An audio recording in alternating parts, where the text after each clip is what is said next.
तो मैंने बताया बच्चे कि ये प्रोजेक्टाइल मोशन का इक्वेशन है y बराबर x tan theta minus gx square by 2u square cos का थीटा किसका इक्वेशन है? प्रोजेक्टाइल मोशन का, है ना, प्रक्षेप्य गति का ये इक्वेशन समीकरण है। बात सही है।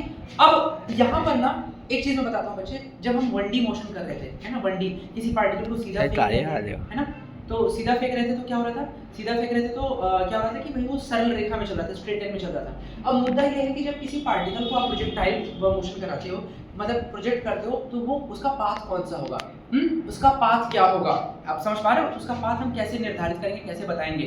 तो बेटा देखो, यहाँ पर हमने इक्वेशन लिख डाला है y बराबर x tan theta minus gx square by 2u square cos का थीटा। इसी इक्वेशन की मदद से हम बताएंगे कि इसका पाथ कैसा होगा। आप समझ पा रहे हो? एक बात बताओ, हमने तुमको सिखाया था, हमने बहुत अच्छे तरीके से आपको बताया कि y proportional to x square, y proportional to x square. बात सही, मैंने लिखा बच्चे y proportional to x square. बता सकते हो किसका इक्वेशन है?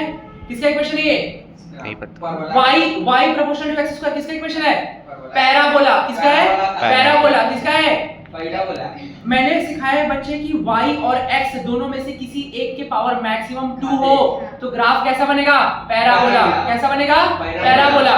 और मैंने ये बताया है कि y और x जिसके भी पावर 1 हो, ग्राफ का मुंह, ग्राफ का शेप उसी की तरफ होगा। बात सही है? बोलो। तो यहाँ पर ये देखो y बराबर x tan थीटा है minus gx square by 2u square cos का थीटा लिखा है, लिखा है कि नहीं बच्चे? यहाँ पर x की पावर 2 है। एक बात तो क्लियर हो गया कि ये जो इक्वेशन है, जो समीकरण है, इसका पाथ कैसा होगा? पैराबोला। पैराबोला। ये फिक्स है, यानी ये प्रूफ हो गया कि प्रोजेक्टाइल मोशन, प्रक्षेप्य गति का जो पाथ होगा कैसा होगा? परवलयाकार, पैराबोला होगा। बात सही है? बोलो। और दूसरी बात क्या है बच्चे कि इसका मुंह, ग्राफ का शेप किधर की तरफ होगा? y की तरफ खुलेगा। आया ना? किधर की तरफ खुलेगा बेटा? इधर ध्यान दो, किधर की तरफ खुलेगा?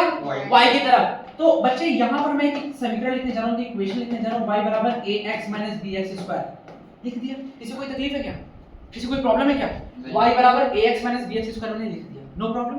बात सही है। तो यहाँ पे ax माइनस bx स्क्वायर लिखा, तो हम क्या करने जा रहे हैं? इसको माना इक्वेशन 1, इसको माना इक्वेशन 2।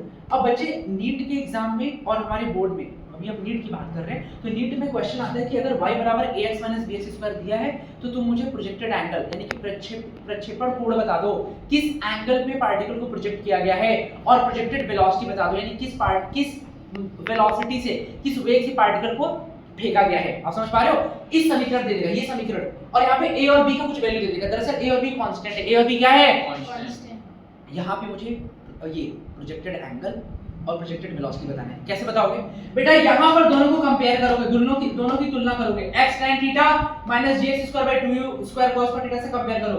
यहाँ पे देखो x का जो कोएफिशिएंट है tan थीटा, देखो x के बाजू में क्या है? यहाँ पे x के बाजू में क्या है? तो क्या tan थीटा को a के बराबर कर सकते हैं? पक्का नहीं कर सकते?